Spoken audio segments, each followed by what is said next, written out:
Hello students, कैसे हैं आप सभी। मैं विकास राठौर स्वागत करता हूं talking text books living no child behind present from Kota to India teaching live, जहां पे आप लोगों को ओलंपियाड्स के साथ साथ स्कूल एग्जामिनेशंस की प्रिपरेशन भी करवाई जा रही है और मेरे साथ साथ बहुत ही ऑसम टीम इसमें आप लोगों की हेल्प करेगी। स्टूडेंट्स, जैसा कि आप लोगों को पता है, हम लोगों ने एनिमल हस्बेंड्री जो चैप्टर है, या हम एक तरीके से कहें एनिमल हस्बेंड्री जो हमारा टॉपिक है क्रॉप प्रोडक्शन एंड मैनेजमेंट के अंदर, तो हम लोगों ने उसके बारे में थोड़ा बहुत देख लिया था। इंट्रोडक्टरी पार्ट हम लोगों ने देख लिया था। आज मैंने आप लोगों से कहा था कि उसका अपन हाफ पार्ट देखने वाले हैं और इसके अलावा जो रिवोल्यूशन से रिलेटेड कुछ चीजें हैं, देखो हमारे मॉड्यूल के अंदर रिवोल्यूशन से रिलेटेड कुछ चीजें बताई गई हैं, तो उनके बारे में भी अपन आज डिस्कस करने वाले हैं। तो आगे बढ़ते हैं फटाफट से, लेकिन उससे पहले आप लोगों को क्या करना है, फटाफट से वीडियो को लाइक कर देना है, शेयर कर देना और चैनल को सब्सक्राइब कर देना है। और सब्सक्राइब करने के बाद में क्या करना है, बेल आइकन को प्रेस कर देना है। फटाफट से इस काम को कर दीजिए, फिर उसके बाद में हम लोग आगे बढ़ते हैं फटाफट से। ठीक है, फटाफट इस काम को कर दीजिए। देखिए, फटाफट से वीडियो को लाइक करना है, शेयर करना है और चैनल को सब्सक्राइब कर देना है। सब्सक्राइब करने के बाद में बेल आइकन प्रेस कर दोगे ताकि आपको नेक्स्ट वीडियो की टाइमली नोटिफिकेशन इजीली अवेलेबल हो जाए। और किसी भी तरह की कोई भी प्रॉब्लम है, किसी तरह की कोई समस्या है, तो आप मुझे कमेंट कर सकते हो ताकि अपन उसको यहाँ पे क्या कर सकेंगे, डिस्कस कर सकेंगे। स्टूडेंट, जैसा कि आप लोगों को पता है, मैंने आप लोगों को पहले भी बताया हुआ है, मैं आप लोगों को दोबारा रिपीट कर देता हूँ, वो ये कि आप लोगों को गूगल प्ले स्टोर पर जाना है और वहाँ पे जाने के पश्चात आप लोगों को टेलीग्राम को डाउनलोड कर लेना होगा। टेलीग्राम को डाउनलोड करने के बाद में आप लोगों को जो फायदा होने वाला है, इन द सेंस कि हम ये कह सकते हैं कि आप हमारे टेलीग्राम चैनल से जुड़ जाएंगे और जुड़ने के बाद में यहाँ पे आप लोगों के लिए हमारी टेक्निकल टीम द्वारा जो स्टडी मटेरियल है, सैम्पल पेपर्स हैं, इसके अलावा मैं बात करूँ नोट्स हैं और DPPs, ये सब आप लोगों को मिलने वाला है, वो भी बिल्कुल फ्री। ठीक है, बिल्कुल फ्री आप लोगों को मिलने वाला है। यहाँ पे आप लोगों को 1 रुपया भी खर्च नहीं होगा और आप इजीली यहाँ पे जाकर के एक्सेस कर लेंगे। लेकिन उसके लिए आप लोगों को डिफरेंट पाथ दिए हुए हैं जो क्लास के अकॉर्डिंग बने हुए हैं। 6th क्लास के लिए पाथ अलग बना हुआ है, 7th के लिए अलग अलग बना हुआ है, 8th के लिए अलग बना हुआ है। अगर हम बात करें 8th क्लास के लिए, तो 8th क्लास के लिए जो पाथ बना हुआ है, आप लोगों को बहुत अच्छी तरीके से ध्यान है, t.me/ttb08। ये जो पाथ है ये 8th क्लास के लिए बना हुआ है। स्टूडेंट्स, आप इजीली इसको फॉलो कर सकते हैं और हमारे टेलीग्राम चैनल के साथ में ज्वाइन हो सकते हो और यहाँ पे जो स्टडी मटेरियल है आप लोगों के लिए आप आराम से एक्सेस कर सकते हो। स्टूडेंट्स, और भी जबरदस्त और शानदार प्रिपरेशन करने के लिए आप लोगों को क्या करना होगा, आप लोगों को सिंपल सा काम करना है, जो कि है आप लोगों को टॉकिंग टेक्स्ट बुक की वेबसाइट को विजिट करना है, जो कि है www.talkingtextbooks.in।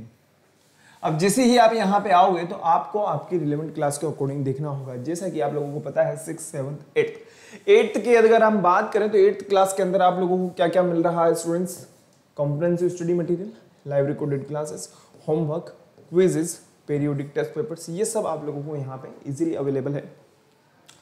इसके अलावा मैंने आप लोगों को बीच बीच में जो है हमारे प्रैक्टिस सेशंस, ओलंपियाड्स लेवल के प्रैक्टिस क्वेश्चंस की मैं बात कर सकता हूँ, रिवीजन सेशंस की मैं बात कर सकता हूँ, ये सब मैंने आप लोगों को बताया हुआ है। ये सब स्टूडेंट्स आप लोगों को यहाँ पे मिलने वाला है। जैसे ही आप बाय नाउ पे क्लिक करते हैं, बाय नाउ पे क्लिक करने के बाद में होगा क्या स्टूडेंट्स, कि आप हमारे प्राइस डिटेल वाले पेज पे आ जाओगे और प्राइस डिटेल वाले पेज पे आने के पश्चात आप लोगों को यहाँ पे मिलने वाला है 30% डिस्काउंट।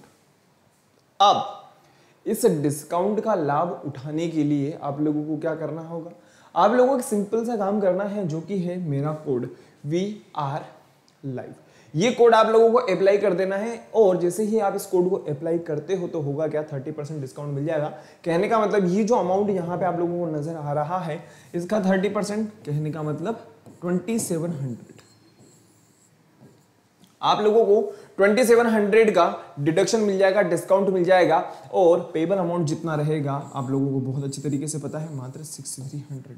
और 6300 के अमाउंट में आप लोगों को मात्र और मात्र 6300 में आप लोगों को स्टूडेंट्स ये सब कुछ मिल रहा है। जो स्टूडेंट्स हमारे साथ में जुड़े हुए हैं, जिन स्टूडेंट्स ने टॉकिंग टेक्स्ट बुक के साथ में सब्सक्रिप्शन लिया हुआ है, उन लोगों को बहुत अच्छी तरीके से पता है, उन स्टूडेंट्स को बहुत अच्छी तरीके से पता है कि उनके पास में स्टडी मटेरियल आ चुका है और वो अपनी प्रिपरेशन शानदार और जबरदस्त तरीके से कर रहे हैं। स्टूडेंट्स, आप जैसे ही बाय पैकेज पे क्लिक करते हैं, होगा क्या, ये आप हमारे पेमेंट मोड वाले पेज पे आ जाओगे और पेमेंट मोड पे आने के बाद में आप अपनी सुविधा अनुसार ये जो 6300 का अमाउंट है, चाहे क्रेडिट कार्ड, चाहे डेबिट कार्ड, चाहे नेट बैंकिंग, आप अपनी सुविधा अनुसार यहाँ से पे कर सकते हो।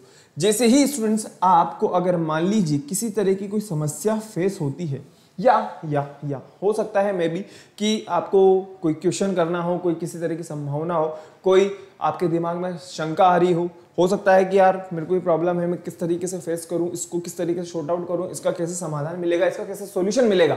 तो उसके लिए आप लोगों के पास में एक बहुत ही प्यारे नंबर है जो कि है 9549041111। यहाँ पे कॉल कर देना है। कॉल करने के बाद में आप लोगों को आपकी जो भी समस्या है उस समस्या का समाधान प्राप्त कर लेना है। इसके अलावा स्टूडेंट्स मैं आप लोगों को एक बहुत अच्छी बात बता दूं, वो ये कि टॉकिंग जैक्स दूसरे जो आप लोगों के लिए शुरुआत की है वो है टेस्ट सीरीज। ठीक है, आप जैसे ही यहाँ पे आते हो तो मैंने आप लोगों को बताया हुआ टेस्ट सीरीज को ज्वाइन करने से होगा क्या, आप अपने स्वयं का मूल्यांकन कर सकते हो, आप अपने आप को एनालाइज कर सकते हो कि हम लोग कहाँ पे स्टैंड कर रहे हैं, हमारी जो स्टडी है वो कितनी सार्थक है। इसके लिए आपको सेम प्रोसेस फॉलो करना है जैसा मैंने आप लोगों को पहले बताया हुआ है। बाय नाउ पे क्लिक कर देना है, आप सेम प्रोसीजर आप लोगों को फॉलो करना है। एक बार आप लोग देख लीजिए, फिर उसके बाद में हम लोग आगे बढ़ते हैं। ठीक है,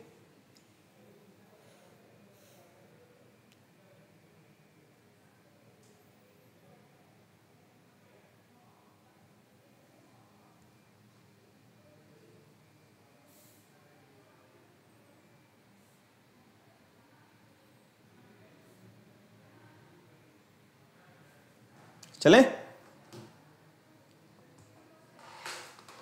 चलिए आगे बढ़ते हैं स्टूडेंट। जैसा कि आप लोगों को पता है कि हम लोगों ने बायोलॉजी के अंदर जो चैप्टर हमारा चल रहा है वो है हमारा क्रॉप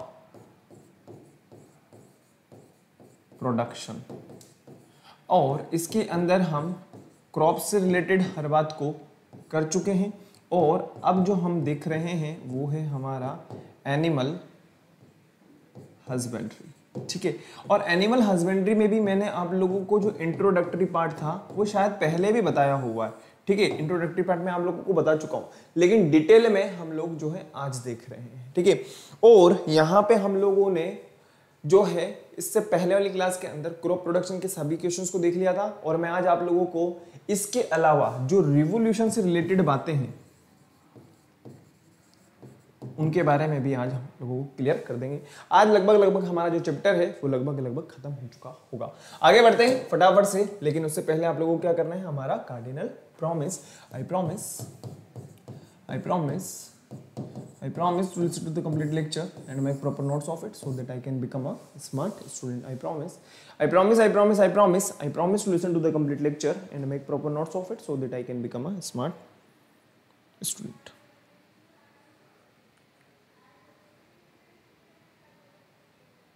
हो गया, चले आगे। आई प्रॉमिस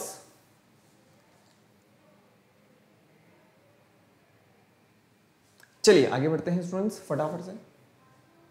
आज एनिमल हस्बेंड्री के अंदर हम पार्ट नंबर 2 डिस्कस करने वाले हैं। और आज जैसा कि मैंने आप लोगों को बताया हुआ है कि एनिमल हस्बेंड्री की अगर हम बात करें, या मैंने आप लोगों को पहले ही बताया हुआ है कि हम लोगों ने इन चीज़ों के बारे में ऑलरेडी डिस्कस किया हुआ है। डेयरी फार्मिंग की अपन बात करें, डेयरी फार्मिंग का मतलब सिंपल सी बात हो गई कि यहाँ पे हम किसकी बात करेंगे, हम एनिमल से रिलेटेड बातें करेंगे। पोल्ट्री फार्मिंग की अगर अपन बात करें तो यहाँ पे आप लोगों को पता है डक वगैरह की अपन बात करेंगे, चिकन वगैरह जो हमें मुर्गी वगैरह से मिलता है, फिश की हम बात करेंगे, और बी जैसे कि शहद वगैरह जिससे हमें मिला हनी बी वगैरह की अपन बात करेंगे, और डेयरी प्रोडक्ट्स की अपन बात करेंगे। ठीक है, और इसके पीछे का जो प्रयोजन है, इसके पीछे का जो एम है, आज आप लोगों को ये सब चीजें क्लियर हो जाएंगी। येलो रिवोल्यूशन क्या होगा, ब्लू रिवोल्यूशन क्या होगा, ग्रे रिवोल्यूशन क्या होगा, और ग्रीन रिवोल्यूशन क्या होगा। इनके पीछे क्या रीजन है कि क्यों रिवोल्यूशन की जरूरत हुई। रिवोल्यूशन की जरूरत इसलिए स्टूडेंट्स क्योंकि हो क्या रहा था कि पहले के टाइम पे चलो कोई दिक्कत नहीं थी, पहले के टाइम पे चलता जा रहा था, कोई दिक्कत नहीं आ रही थी, और एग्रीकल्चर लैंड्स भी बहुत सफिशिएंट हुआ करते थे क्योंकि पॉपुलेशन इतनी हुआ नहीं करती थी। ठीक है, लेकिन जिस तरीके से पॉपुलेशन ग्रोथ होने लगी, ठीक है, बहुत जबरदस्त, तो हुआ क्या कि रिवोल्यूशन की जरूरत महसूस होने लगी, और इन्हीं के बारे में आज हम यहाँ पे स्टडी करने वाले हैं। फटाफट से मैं आप लोगों को ऑलरेडी इसके बारे में बता चुका हूं, फटाफट से हम जो है हमारे टॉपिक पे आते हैं।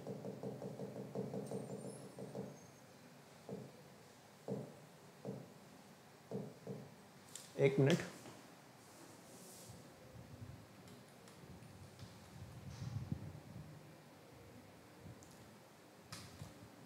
एनिमल हस्बेंड्री में मैंने आप लोगों को डेयरी फार्मिंग के वगैरह के बारे में बता दिया था कि डेयरी फार्मिंग एक्चुअली होता क्या है। देखिए डेयरी फार्मिंग से रिलेटेड मतलब ये है कि हमें एक अच्छी क्वालिटी की बफेलोज की अपन बात करें या गाय वगैरह की, अपन काउज वगैरह की बात करें, एक मतलब हाइब्रिड क्वालिटी जो है, मतलब उस क्वालिटी के एनिमल्स को पाला जाएगा और उनसे क्या किया जाएगा, मिल्क का प्रोडक्शन किया जाएगा। अब मिल्क का प्रोडक्शन किया जा रहा है तो सिंपल सी बात है, तो बेचने के लिए किया जा रहा होगा, है ना। और मिल्क से जितने भी प्रोडक्ट्स बन रहे हैं उन सब का भी वहां पे क्या किया जाएगा, उत्पादन किया जाएगा, प्रोडक्शन किया जाएगा और एक रेवेन्यू जनरेट किया जाएगा, ठीक है। और यहाँ पे क्या होता है कि एक बहुत ही अच्छी क्वालिटी की, मतलब अपन कह सकते हैं कि एक बेहतर क्वालिटी की जो गाय वगैरह होती हैं, भैंसें वगैरह होती हैं, उनका रख रखाव किया जाता है। इसके अलावा टाइम टू टाइम जो है डॉक्टर्स वगैरह से उनसे कंसल्ट किया जाता है। अगर मान लीजिए किसी तरह की कोई डिजीज है या कोई ना कोई प्रॉब्लम चल रही है तो उस तरीके से यहाँ पे डॉक्टर से कंसल्ट करके उस प्रॉब्लम को रिमूव किया जाता है। इसके अलावा हम बात कर सकते हैं, जैसा कि आप लोगों ने देखा होगा कई बार जो मशीनें वगैरह होती हैं, मैन्युअली भी निकाला जाता है दूध वगैरह, और मशीनें भी यहाँ पे यूज की जाती हैं दूध निकालने के लिए। आगे बढ़ते हैं, पोल्ट्री फार्म की अगर अपन बात करें तो देखिए स्टूडेंट्स, पोल्ट्री फार्म की अगर अपन बात करें तो इसका मतलब ये नहीं कि सिर्फ मुर्गी ही पाली जाएगी, नहीं, कबूतर वगैरह भी होते हैं, ठीक है। रैबिट वगैरह की बात कर सकते हैं अपन, डक वगैरह की भी अपन बात कर सकते हैं। तो यहाँ पे क्या होता है, एक बहुत बड़ी तादाद, एक बहुत बड़ी मात्रा में क्या होता है, हैंस वगैरह है, या हम बात करें रैबिट वगैरह के बारे में, हम बात करें डक वगैरह के बारे में, तो उनको पाला जाता है। लेकिन इसके अलावा ऐसा नहीं कि बस पाला पोसा जाएगा, नहीं, यहां पे एक ऐसा एनवायरनमेंट भी क्रिएट किया जाएगा जिससे इनका रखरखाव अच्छे से हो सके, ठीक है। और एक अच्छी क्वालिटी की जो प्रोडक्शन हो रहा है, कहने का मतलब एग वगैरह निकाला जा रहा है, इतने सारे जो अंडे आ रहे हैं, एक बार बताओ क्या ये इतना आसान है कि भाई ये ना है हर आदमी आराम से अंडे वंडे ले सके, ठीक है। तो कहीं ना कहीं कोई ना कोई ऐसा प्रोसीजर होगा जिसके थ्रू ये पूरा का पूरा चला आ रहा है। तो उसी प्रोसेस को करने के लिए क्या होता है, डॉक्टर वगैरह के कंसल्ट किया जाता है। और जितने भी हैंस वगैरह हैं या अपन डक वगैरह की बात करें तो इनको प्रॉपर इनका ट्रीटमेंट किया जाएगा। अगर मान लीजिए किसी ना किसी तरह की कोई बीमारी लग जाए कर जाए तो उसको शॉर्ट आउट किया जाएगा। अदरवाइज क्या होगा, ये तो एक साथ ही रह रहे हैं, अगर वो बीमारी एक में आ गई, वही जब मार्केट के अंदर मान लीजिए सेल हो रही है, सिंपल सी देखो अपन एक जनरल वे की बात कर रहे हैं, ठीक है, और वही चीज जब मार्केट के अंदर जा रही है और उसी को आदमी जब खा रहा है तो वो कहीं ना कहीं ह्यूमन बींग्स के लिए क्या है, हार्मफुल है। क्लियर। आगे बढ़ते हैं नेक्स्ट, पोल्ट्री फार्म के बाद में हम बात करें नेक्स्ट पोल्ट्री फार्म के बाद में हम बात करते हैं फिश फार्मिंग के बारे में। देखिए फिश फार्मिंग जो होती है दो तरीके से की जाती है, एक तो होता है जो है क्लोज्ड एरिया, ठीक है, और एक होता है अगर हम बात करें ओपन एरिया की बात, ठीक है। क्लोज एरिया में क्या है, जिस तरीके से आपको नजर आ रहा होगा इस तरीके से क्या होता है, छोटे छोटे जो होते हैं अपन एक तरीके से कह सकते हैं छोटे छोटे हाउस बना करके उनको रख रखाव किया जाता है और उनको मार्केट के अंदर सेल कर दिया जाता है। या हम बात करें जिसकी जो समुद्र वगैरह के अंदर जो हो रहा है उनके बारे में, ठीक है, वही चीज है। Fish farming is the process of raising fish in closed tank or ponds for commercial purpose. There is an increasing demand for fish and fish protein, fish species such as salmon, catfish, या फिर हम बात करें curd के बारे में, बहुत सारी वेराइटी जैसा कि आप लोगों को यहाँ पे नजर आ रही होगी। फिश फार्मिंग की अगर अपन बात करें तो दो चीजें मैंने आप लोगों को ऑलरेडी बता चुका हूं मैं आप लोगों को, एक है हमारे पास में एक्सटेंसिव, दूसरा है हमारे पास में इंटेंसिव। एज इट इज फटाफट से कॉपी कर लीजिए, फिर उसके बाद में हम लोग आगे बढ़ेंगे, ठीक है। फिश फार्मिंग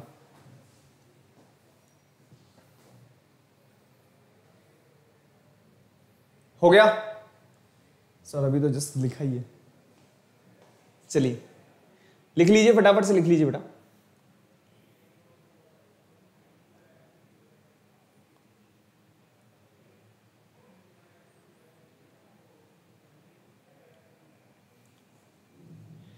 एक्सटेंसिव की अगर अपन बात करें, based on local photosynthetic production. Intensive की अगर अपन बात करें तो based on external food supply given to fishes.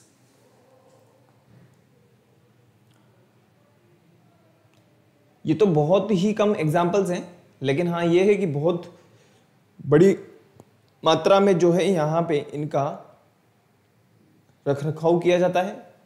किसके लिए? कॉमर्शियली पर्पज के लिए। क्लियर है?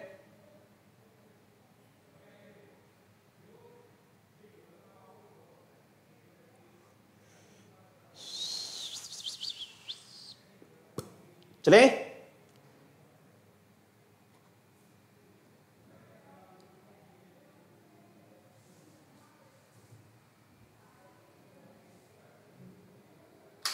देखिए नेक्स्ट हम बात करें बी फार्मिंग के बारे में।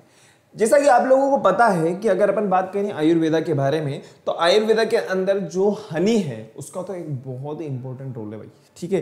क्योंकि मेरे को जहां तक पता है कि मैक्सिमम जो मेडिसिन वगैरह होती हैं, काढ़े वगैरह उसमें ज्यादातर चलते हैं ना, तो वो अधिकतर जितनी भी दवाएं होती हैं तो उसका जो यूज होता है वो शहद के साथ ही होता है।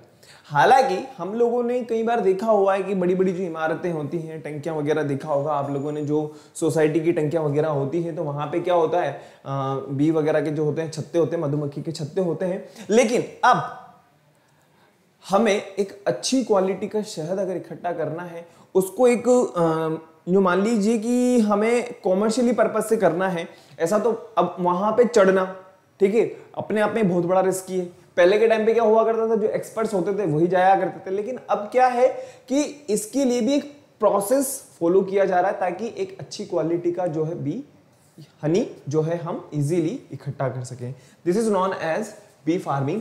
बी फार्मिंग और एपीकल्चर, बी फार्मिंग को और क्या कहा जाएगा, apiculture is the practice of maintaining bee colonies. इसमें क्या होता है, बी की जो कॉलोनीज वगैरह होती हैं उनको हम लोग क्या करते हैं, अरेंज कर देते हैं। अब वो क्या करेंगी भाई, इनका तो एक ही काम है, मधुमक्खी का क्या काम है, वो क्या करेंगी, जो फ्लावर वगैरह होते हैं वहां से शहद इकट्ठा करके अपनी जगह पे लेकर के आएंगी और इकट्ठा करते जाएंगी। बी फार्मिंग और apiculture is a practice of maintaining bee colonies by the humans in man made hives. हम बात करें honey bees are reared on the large scale. अब यहां पे जिनका यूज किया जा रहा है, सिंपल सी बात है, जब बहुत अच्छी तरीके से इनका रख रखाव किया जाएगा तो हमें एक अच्छी क्वालिटी का मिलेगा।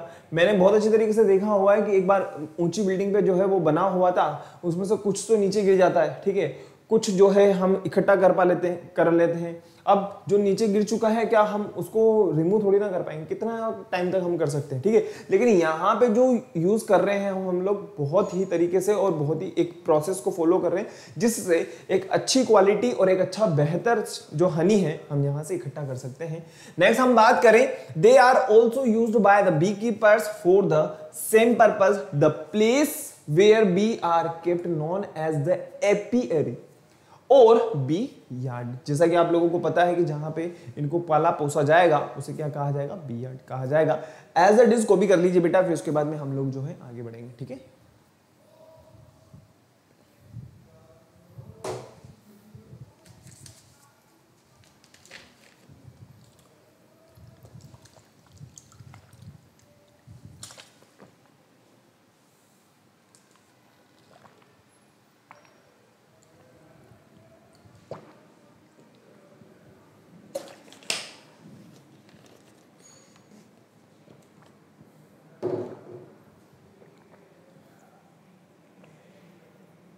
लिख लीजिए बेटा फटाफट से।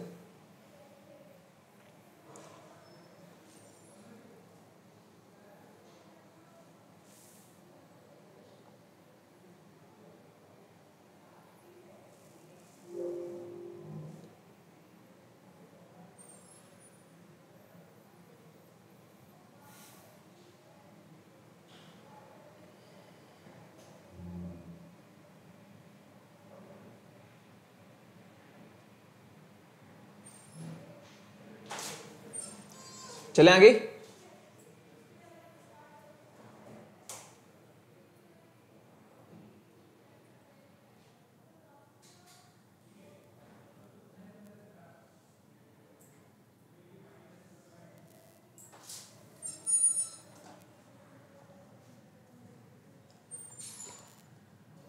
चलिए नेक्स्ट हम बात करें अब रोल ऑफ एनिमल हस्बेंड्री, एक minute,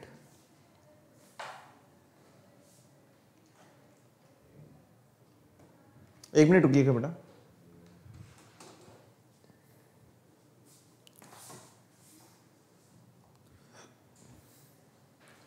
role of animal husbandry in human welfare, अगर हम बात करें एनिमल हस्बेंड्री का जो यूज है, या हम बात करें एक तरीके से ये हमारे लिए किस तरीके से बहुत ज़्यादा यूजफुल है, आप लोगों को बहुत अच्छे तरीके से रेवेन्यू की अगर हम बात करें, कॉमर्शियली अगर अपन बात करें तो ये भी हमारे लिए, या हम बात करें कि जो एनिमल्स वगैरह को पाला जा रहा है, ठीक है, एक अच्छी क्वालिटी के जो एनिमल्स हैं उनको रख रखाव किया जा रहा है, तो कहीं ना कहीं एनिमल्स के लिए ये कहीं ना कहीं बेनिफिशियल है। सिंपल सी बात है। रेवेन्यू के देखा जाए तो रेवेन्यू के पर्पज से भी ये बहुत ही अच्छा एक तरीके से कल्चर है, लेकिन जितना बाहर से ये ठीक लगता है उतना अगर हम इसको करके देखें, क्योंकि मेहनत बहुत है। देखो, चाहे वो एग्रीकल्चर लैंड हो, चाहे हम एनिमल हस्बेंड्री की बात करें, मेहनत ज्यादा ही है।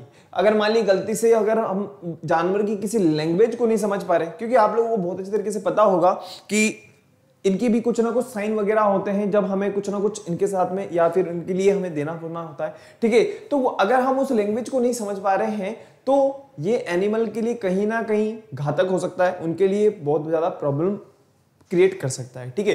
तो इसके लिए भी हमें क्या होना चाहिए कि एक्सपर्ट होना चाहिए, कि यूं नहीं कि भाई जो है हम पाल रहे हैं लेकिन उनकी लैंग्वेज को नहीं समझ पा रहे हैं, उन्हें किस चीज की रिक्वायरमेंट है, या हमें डॉक्टर वगैरह से कंसल्ट करना चाहिए। अगर हम इस तरीके से कुछ करना चाहते हैं तो कुछ ना कुछ एक्सपर्टीज का हमें सहारा लेना चाहिए। नेक्स्ट हम बात करें animal husbandry is beneficial to human beings as following. First हम बात करें डेयरी प्रोडक्ट्स के बारे में। आप लोगों को बहुत अच्छे तरीके से पता है आज आपको डेयरी प्रोडक्ट्स वगैरह मिल रहे हैं। मिल्क प्रोडक्ट्स की अगर मैं बात करूं तो इजीली आप लोगों को अवेलेबल है। तो क्यों है? क्योंकि कहीं ना कहीं किसी ना किसी फॉर्म में जो एक तरीके से जो पशुपालन हो रहा है, या हम एक तरीके से कहें जो गाय वगैरह को पाला जा रहा है, भैंसों वगैरह को पाला जा रहा है, तो एक इनसे क्या किया जा रहा है, इनसे प्रोडक्शन भी तो लिया जा रहा है। पालना ही थोड़ी ना सब कुछ है, उनसे प्रोडक्शन लेना भी जरूरी है। तो animal such as cow, goats, sheep are the major source of milk and milk products such as yogurt, cheese and butter. Meat की अगर अपन बात करें तो मैं आप लोगों को बता दूं, काउ, बफेलो, हालांकि इनके ऊपर बैन है, लेकिन कहीं ना कहीं तो अपन मान ही सकते हैं, ठीक है ना। गोट्स वगैरह की अपन बात करें, their meat is a rich source of dietary protein. Next हम बात करें लैंड मैनेजमेंट के बारे में। Livestock is sometime grazed to control the growth of weeds on agriculture land. अब क्या होता है, जैसा कि आप लोगों को पता होगा, जो एग्रीकल्चर लैंड वगैरह पे अपन इनको अगर ग्रेजिंग वगैरह करवाएं तो वहां से क्या होगा, वो अपने आप ही जो वीड्स वगैरह होते हैं वो रिमूव हो जाएंगे। The dry shrubs in the area that are prone to wild fire are eaten by goat and sheep which reduce the risk of fire. अब सूख जाएंगी, मान लीजिए अगर वो जो घास वगैरह है अगर उसको नहीं टाइम पे रिमूव किया गया, तो आप लोगों ने देखा होगा ना, बड़े बड़े जंगलों में आग लग जाती है। तो उसका रीजन क्या है, वो जब हवाएं चलती गर्म, तो गर्म हवाओं की वजह से क्या होता है, वहां पे जब एक दूसरे के साथ में रगड़ खाएंगी तो रगड़ने की वजह से क्या होता है, एक दूसरे के साथ में टकराएंगी तो टकराने से क्या होता है, वहां पे चिंगारियां हो जाती है और बड़े बड़े जो जंगल होते हैं वहां पे आग लग जाती है, ठीक है। नेक्स्ट हम बात करें फाइबर्स के बारे में। नेक्स्ट हम बात करें मैन्योर के बारे में। आप लोगों को पता होगा जो मैन्योर वगैरह की अगर अपन बात करें, जो एनिमल का जो वेस्ट प्रोडक्ट है वो एज अ फर्टिलाइजर की तरह यूज किया जाता है, एज हम मैन्योर की तरह यूज किया जाता है। फर्टिलाइजर तो हम नहीं कह सकते, क्योंकि फर्टिलाइजर तो क्या होता है केमिकली, या हम एक तरीके से कहें तो फैक्ट्री वगैरह में तैयार किया जा रहा है। लेकिन एज अ मैन्योर हम बात करें जो कहीं ना कहीं सोइल की फर्टिलिटी को इंक्रीज करता है, इस तरीके से यूज किया जाता है, ठीक है। एज इट इज आप फटाफट से कॉपी करिए, फिर उसके बाद में हम लोग आगे बढ़ेंगे।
चले आगे।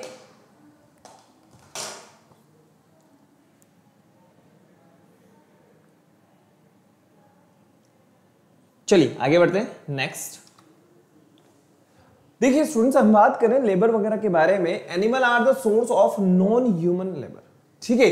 दे are use for ploughing fields वगैरह, ट्रांसपोर्टिंग गुड्स। भाई हम बात करें जैसे कि हल वगैरह जोतने के लिए, या फिर हम बात करें जो सामान वगैरह होते हैं इनको इधर उधर ले जाने के लिए, माल वगैरह को ढोने के लिए, देखा होगा आप लोगों ने जानवरों को वगैरह को यूज किया जाता है। या हम बात करें जैसे मिलिट्री वगैरह है, वहां पे भी हॉर्सेस वगैरह को यूज किया जाता है, तो इनके लिए इनका यूज किया जा रहा है। नेक्स्ट हम बात करें animal husbandry as following advantage. क्या क्या एडवांटेज है ऑलरेडी मैं आप लोगों को बता चुका हूं, लेकिन फिर भी हम यहां पे देख लेते हैं। जैसा कि आप लोगों को पता है किसमें हेल्प कर रहे हैं, proper management of animal by providing proper food shelter. जो इनसे हमें फूड मिल रहा है उसमें हमारी हेल्प हो रही है। नेक्स्ट हम बात करें जो एम्प्लॉयमेंट। देखिए हर आदमी ऐसा नहीं कहीं ना कहीं सर्विस कर रहा हो, कोई ना कोई जो है इन्हीं के ऊपर डिपेंडेंट है, इन्हीं की सेवा कर रहा है और इन्हीं से ही जो है वो अपना रेवेन्यू जनरेट कर रहा है। नेक्स्ट हम बात करें डेवलपिंग हाई यील्ड। देखिए जो एनिमल हस्बेंड्री में पूरी तरीके से निपुण है, ठीक है, तो उन्हें पता है कि किस ब्रीड का जो अगर जो एनिमल है वो अच्छी क्वालिटी का है, उन्हें बहुत अच्छे तरीके से पता होता है वो। तो इसमें क्या हो रहा है, development of high yielding breeds of animal. Next हम बात करें involve the proper disposal animal waste. मैंने जैसा आप लोगों को बताया जो एनिमल का जो वेस्ट प्रोडक्ट है वो एज अ फर्टिलिटी को इंक्रीज करने के लिए, किसकी, सोइल की फर्टिलिटी को इंक्रीज करने के लिए यूज किया जा रहा है। एज इट इज को भी कर लो, फिर उसके बाद में हम फटाफट से हमारे नेक्स्ट टॉपिक पे आ जाएंगे जहां पे हम लोगों को रेवोल्यूशन देखना है। फटाफट से देखो,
लिख लिया बेटा, लिख लो फटाफट से।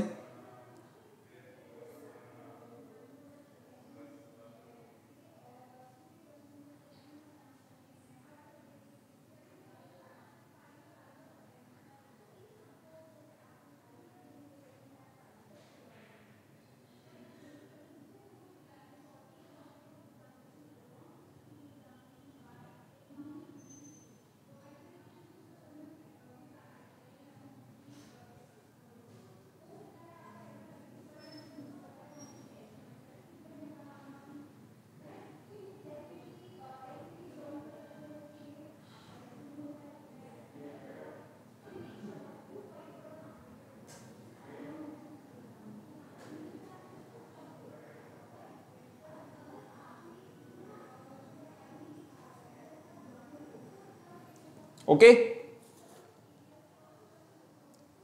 चलिए आगे बढ़ते हैं। नेक्स्ट जैसा कि मैंने आप लोगों को पिछली क्लास में बताया था कि हमारा एक टॉपिक है बहुत ही प्यारा जिसका नाम है रिवोल्यूशन। देखिए स्टूडेंट्स, रिवोल्यूशन के पीछे का लॉजिक हमें समझना है पहले तो, कि रिवोल्यूशन के पीछे कारण क्या रहा होगा। देखिए भाई, पहले के टाइम पे जिस हिसाब से खेती बाड़ी हो रही थी, कोई दिक्कत वाली बात नहीं, लेकिन एक अच्छी क्वालिटी और एक अच्छा प्रोडक्शन करने के लिए हमारे पास में एक कोई प्रोसीजर नहीं था। हाँ, बस जिसका चला आ रहा है जुगाड़, मैं कह सकता हूं एक तरीके से कि हम एक जुगाड़ पे ही चल रहे थे। ठीक है, जुगाड़ तो नहीं, मतलब हाँ थोड़े बहुत इलेबरेट हो चुके थे, लेकिन इतना हमारी प्रोडक्टिविटी इतनी बढ़िया नहीं थी। ठीक है, मेहनत हम बहुत करते थे, मेहनत तो लपक के हो रही थी, लेकिन यार प्रोडक्शन भी तो होना चाहिए था ना। तो रिवॉल्यूशन की जरूरत हुई, उसमें एक तरीके से हम कह सकते हैं क्रांति की जरूरत हुई। और सबसे पहले जो हुआ हिंदुस्तान के अंदर या इंडिया की अगर हम बात करें तो एम एस स्वामीनाथन के बारे में मैं आप लोगों को बता दूं। M S Swaminathan has been called the father of green revolution of India for his role introduce the further developing high yield variety wheat in India. हम लोग मेहनत जबरदस्त कर रहे थे, लेकिन हमें प्रोडक्शन नहीं मिल पा रहा था। तब एम एस स्वामीनाथन ने अपना योगदान दिया, और योगदान देने के बाद में इंडिया के अंदर रिवॉल्यूशन, मतलब एक तरीके से एक अच्छी क्वालिटी का जो गेहूं था यहां पे होना स्टार्ट हो गया। और जो फादर ऑफ ग्रीन रिवॉल्यूशन जिन्हें कहा जाता है वो है एम एस स्वामीनाथन। नेक्स्ट हम बात करें Who has the founder of Green Revolution in India? वो है हमारे पास में एम एस स्वामीनाथन। देखो बात कब की बात है, 1960 की बात है। आज के टाइम पे तो बहुत अलग हो चुका है। आज के टाइम में तो हमारे पास में बहुत सारी मशीनरी वगैरह यूज कर रहे हैं हम लोग, तो थोड़ा सा मतलब इलेबरेशन तो हो चुका है, लेकिन उस टाइम पे वही पुराने जमाने के हिसाब से ही काम चलता आ रहा था। इसी वजह से क्या हुआ, रिवॉल्यूशन एक बहुत जरूरी हो गया था, क्योंकि आजादी तो 45 में मिल गई, लेकिन 45 से लेकर के 50 से लेकर के 60 मेहनत कितनी ज्यादा हो रही इन सालों में। हर साल आदमी 15 साल तक आदमी ने बहुत मेहनत की, और ऐसा नहीं कि एकदम से हो चुका था, आने के बाद में भी कई लोगों को इस बारे में समझाया गया, क्योंकि इतनी टेक्नोलॉजी हमारे पास में नहीं थी। ठीक है, लेकिन जब धीरे धीरे इसके बारे में लोगों को पता चलने लगा, इसके फायदे के बारे में जब हम लोगों को पता चलने लगा कि यार हम एक छोटी सी जगह पे एक बहुत बड़ी वैरायटी में बहुत ज्यादा मात्रा में क्या कर सकते हैं, हम प्रोडक्शन कर सकते हैं, इसे कहा जाता है ग्रीन रिवॉल्यूशन। ग्रीन से रिलेटेड कहने का मतलब हमारे जो है गेहूं से related, as it is copy कर लीजिए फटाफट से, क्वेश्चन पूछा जाता है। क्लियर?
हो गया? लिख ले बेटा।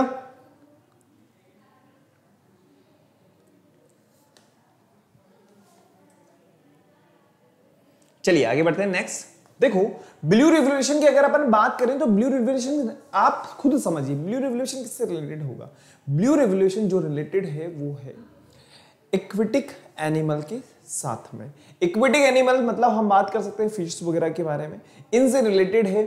अब देखो ऐसा तो नहीं था कि भाई पहले के टाइम पे फिश वगैरह नहीं खाई जा रही होंगी, बिल्कुल खाई जा रही होगी। ठीक है, मीट वगैरह तो पहले से खाया जा रहा, लेकिन क्या अगर मान लीजिए इनको पकड़ पकड़ के मार मार के खाया जाएगा तो फिर इक्विटिक रीजन के बारे में भी तो सोचना पड़ेगा ना।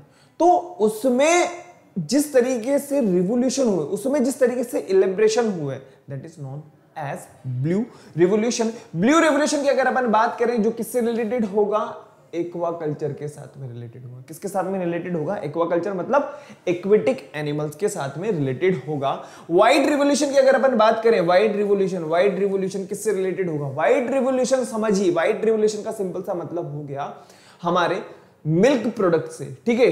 अगर हम बात करें डेयरी प्रोडक्ट से रिलेटेड है। अब एक बार बताओ, पहले के टाइम पे क्या दूध वगैरह नहीं होता था? होता था। आज के टाइम पे दूध नहीं होता है क्या? बिल्कुल होता है, लेकिन उनको एक प्रॉपर वे में हमें आज के टाइम पे अगर कहा जाए तो हर टाइम हमें मिल्क प्रोडक्ट अवेलेबल है इजीली। तो ये क्या है? इन सब के पीछे क्या रीजन है? इन सब के पीछे है रिवोल्यूशन, ताकि हमें कभी भी किसी भी चीज की रिक्वायरमेंट हो वो हमें इजीली अवेलेबल हो जाए। और इसके बाद हम बात करें ग्रे रिवोल्यूशन, जो किससे रिलेटेड है? फर्टिलाइजर प्रोडक्शन से। एज इट इज कॉपी कर लीजिए, बस आप लोगों को ध्यान रखना है कौन किससे रिलेटेड है। ओके,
चले। बस बेटा इनके बारे में आप लोगों को ध्यान रखना है, ठीक है ना, क्योंकि ये जो वर्ड्स होते हैं ना, ये कहीं ना कहीं एज इट इज पूछे जाते हैं। ब्लू रिवोल्यूशन का जो लिंक है वो किसके साथ में? आपके पास में 7 ऑप्शंस होंगे, उन ऑप्शंस में से आपको एक आंसर टिक करना होगा। हम बात करें रिवोल्यूशन, व्हाइट रिवोल्यूशन, जो किससे रिलेटेड होगा?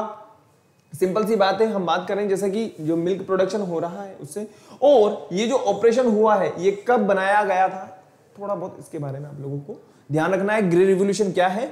फर्टिलाइजर से रिलेटेड है, ठीक है। आगे बढ़े, चलिए आगे बढ़ते हैं। नेक्स्ट कुछ क्वेश्चंस हैं जो फटाफट दिखते हैं बेटा। What is animal husbandry in short answer? बहुत इजीली आप बता सकते हो। नेक्स्ट क्वेश्चन है हमारे पास में, what are the some example of animal husbandry. ज्यादा टाइम नहीं रुकेंगे। देखिए एनिमल हस्बेंड्री की अगर अपन बात करें तो इनको पाला पोसा जाएगा, और इनको इनसे एक हाइब्रिड, या फिर हम एक तरीके से कहेंगे इनसे एक अच्छी क्वालिटी के जो हैं हम एनिमल तैयार करेंगे जो अच्छा प्रोडक्शन हमें दे सकेंगे। और हम बात करें इनके कॉमर्शियली रीजंस के बारे में या रेवेन्यू के बारे में, वो भी इनसे इजीली हमें जनरेट होगा। नेक्स्ट हम बात करें what are the some example of the animal husbandry. बहुत इजीली आप बता सकते हो। डेयरी फार्मिंग वगैरह की अपन बात करें, पोल्ट्री फार्मिंग की अपन बात करें, फिश फार्मिंग की अपन बात करें, बी फार्मिंग की अपन बात करें, डेयरी फार्मिंग की अपन बात करें, एज इट इज फटाफट से कॉपी कर लीजिए। फिर उसके बाद में नेक्स्ट क्वेश्चन पे आएंगे अपन फटाफट से, ठीक है।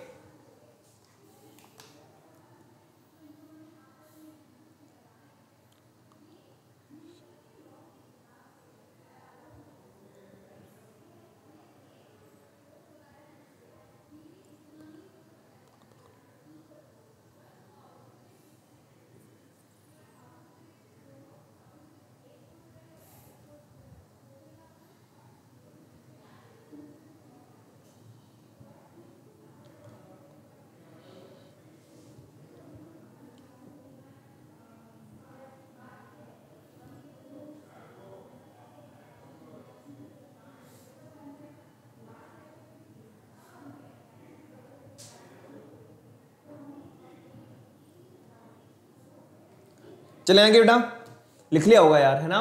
चलिए नेक्स्ट क्वेश्चन पे आते हैं फटाफट से, बहुत प्यारे प्यारे क्वेश्चन है हमारे पास में। Why do we study animal husbandry? तो आप लोगों को बहुत अच्छी तरीके से पता है यार, एक अच्छी क्वालिटी के जो एनिमल्स वगैरह हैं हम उन्हें अपने जो है संरक्षण में रख सकें, कंजर्वेशन में रख सकें, और उनसे एक अच्छी क्वालिटी के एनिमल्स जो नेक्स्ट जनरेशन में तैयार होंगे वो भी अच्छी क्वालिटी के होंगे, और उनसे जो प्रोडक्शन होगा वो तो लाजवाब होगा। नेक्स्ट हम बात करें who did green revolution in India. तो आप लोगों को बहुत अच्छी तरीके से पता है, MS स्वामीनाथन, मैंने ग्रीन रिवॉल्यूशन के बारे में आप लोगों को बताया है। What is the green revolution? Very short answer. अरे भाई एक बार बताओ, हम लोग मेहनत तो करे जा रहे हैं लेकिन एक अच्छा प्रोडक्शन नहीं कर पा रहे हैं, और जब अच्छा प्रोडक्शन होने लगेगा तो कहने का मतलब है कि एक अच्छी क्रांति आ जाएगी। कहने का मतलब ये हो गया the great increasing the production of the food grains. भाई ग्रेन के अंदर क्या है, बहुत ज्यादा मात्रा में प्रोडक्टिविटी बढ़ जाए, सिंपल सी बात है। एज इट इज को भी कर लीजिए फटाफट से, ठीक है। मैं ज्यादा टाइम नहीं दूंगा, फटाफट से करो करो करो करो करो करो करो।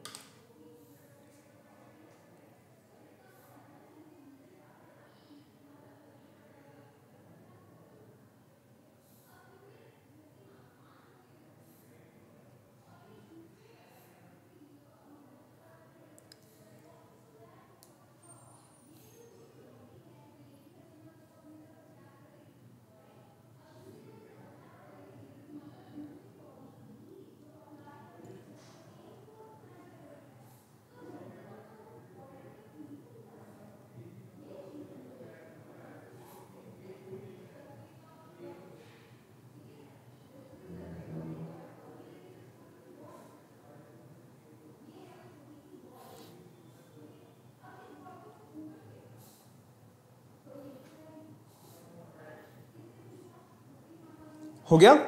चलिए आगे बढ़ते हैं। नेक्स्ट हमारे पास जो क्वेश्चन है, how does a revolution change society? किस तरीके से जो चेंजेस हुए हैं, या हम बात करें व्हाट इज येलो रिवोल्यूशन। देखो येलो रिवोल्यूशन मैंने अभी तक आप लोगों को नहीं बताया, मैंने आप लोगों को ग्रीन रिवोल्यूशन बता दिया, ग्रे रिवोल्यूशन बता दिया, व्हाइट रिवोल्यूशन बता दिया, लेकिन येलो रिवोल्यूशन हमारे पास में नया वर्ड आया। फटाफट से बताओ। तो आप लोगों को पहले मैं बता दूं, जो रिवोल्यूशन किस तरीके से चेंज कर रहा है। अभी वो बताओ, अगर प्रोडक्टिविटी बढ़ेगी तो इंसानों की आमदनी भी तो कहीं ना कहीं बढ़ेगी, और हमारे पास में जो जानवर वगैरह हैं, या हम बात करें जो एनिमल्स वगैरह के बारे में बात करें हम लोग, तो इनकी जो ब्रीडिंग है, या हम बात करें इनकी जो नस्ल है, वो भी तो कहीं ना कहीं इंक्रीज होगी, है ना। इनसे जो हमें प्रोडक्शन मिल रहा है वो भी तो इंक्रीज होगा ही ना यार, ठीक है। येलो रिवोल्यूशन की अगर अपन बात करें तो कहने का मतलब येलो कलर का क्या होता है, ऑयल वगैरह होता है ना। तो येलो रिवोल्यूशन किससे रिलेटेड होगा बेटा? वो होगा किससे? ऑयल से रिलेटेड। एज इट इज को कॉपी कर लीजिए।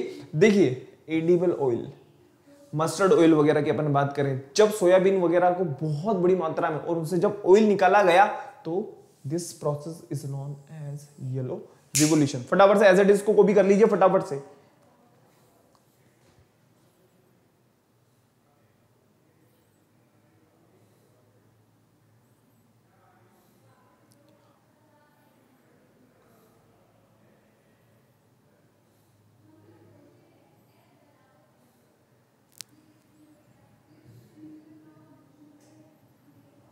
चलें आगे।